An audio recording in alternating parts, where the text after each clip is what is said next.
اور آؤ ذرا 2 قدم آگے بڑھ جاؤ. یہ تو گھوڑے ہیں لیکن قرآن بتاتا ہے ذات کا کتا ہے، لیکن سنگ جڑ گیا ولیوں کے. اور اللہ نے اس کتے کے بیٹھنے کے سٹائل کو بھی قرآن میں بیان کر دیا. وَقَلْبُهُمْ بَاسِطٌ ذِرَاعَيْهِ بِالْوَسِيدِ. قرآن کہتا ہے سورہ کہف اٹھائیں، ان کا کتا غار کے دھانے پر بازوؤں کو پھیلا کے بیٹھا ہوا ہے.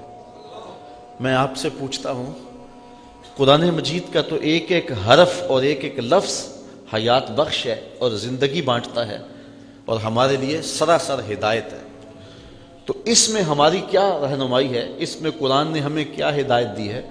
قرآن کا کیا پیغام ہے اس میں کہ کتے کے غار کے منہ پر بیٹھنے کے سٹائل کو، اس کی حیت جلوس کو بیان کیا گیا کہ یا اللہ قرآن تو صحیفہ ہدایت ہے اور قرآن تو نور و نکہت کا روشن حوالہ ہے. یہ تو زندگی گزارنے کا اسلوب دیتا ہے، یہ تو حیات بخش ہے، یہ تو ہدایت آفری ہے. تو اس میں ہمارے لیے کیا ہدایت ہے کہ کتے کے بیٹھنے کے سٹائل کو بیان کیا جا رہا ہے. کہا یہی تو بتانا چاہتا ہوں کہ ذات کا کتا بھی ہو، ولیوں کے سنگ جڑ جائے تو رب کو وہ بھی پیارا لگتا ہے، اس لیے کہ وہ میرے ولیوں کی سنگت میں آ گیا ہے.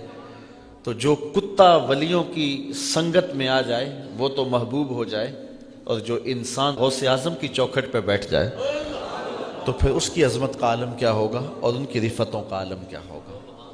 اللہ اکبر. اسی لیے میرے امام بولے تجھ سے در سے سگ اور سگ سے ہے مجھ کو نسبت، میری گردن میں بھی ہے دور کا ڈورا تیرا.